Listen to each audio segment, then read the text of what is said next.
Recording studio Gopalganj. Music director Tuntun Babu Salha Hajipur Vaishali.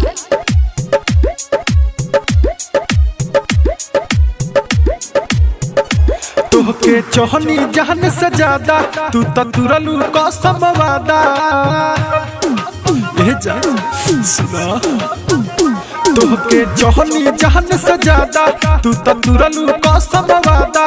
सभे अपन खास ना होला जब से कोइले बारू हो जब से कोइले बारू जब से कोइले बारू जानो बेवफाई जुदाई बर्दाश्त ना होला जुदाई बर्दाश्त ना होला जब से कोइले बारू जानो बेवफाई जुदाई बर्दाश्त ना होला जुदाई बर्दाश्त ना होला।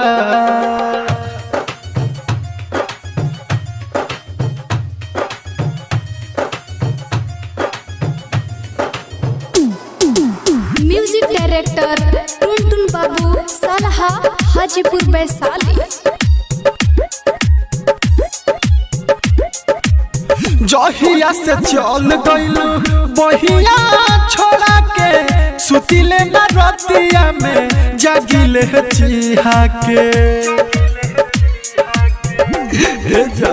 जहिया से चल गइलू बहिया छोड़ा के सुतिले ना रतिया में जागिले चिहा के।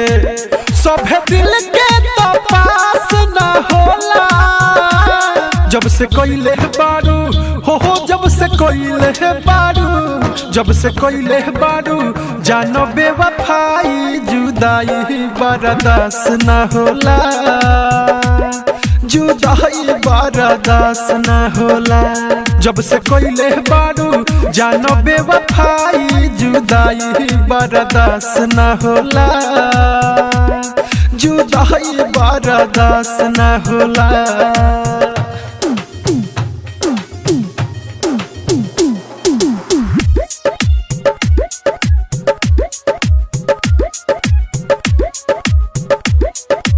Music director Tuntun Babu Salha Hajipur Vaishali.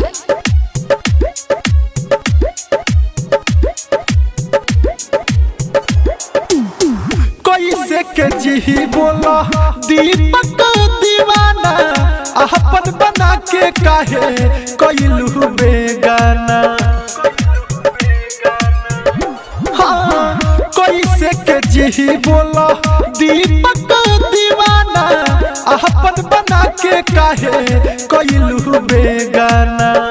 मनोज हो सतावे गाँव टोला जब से कोइले बारू हो जब से कोइले बारू जब से कोइले बारू जानो बेवफाई जुदाई बर्दाश्त ना होला जुदाई बर्दाश्त ना होला जब से कोइले बारू जानो बेवफाई जुदाई बर्दाश्त ना होला जुदाई बर्दाश्त ना होला।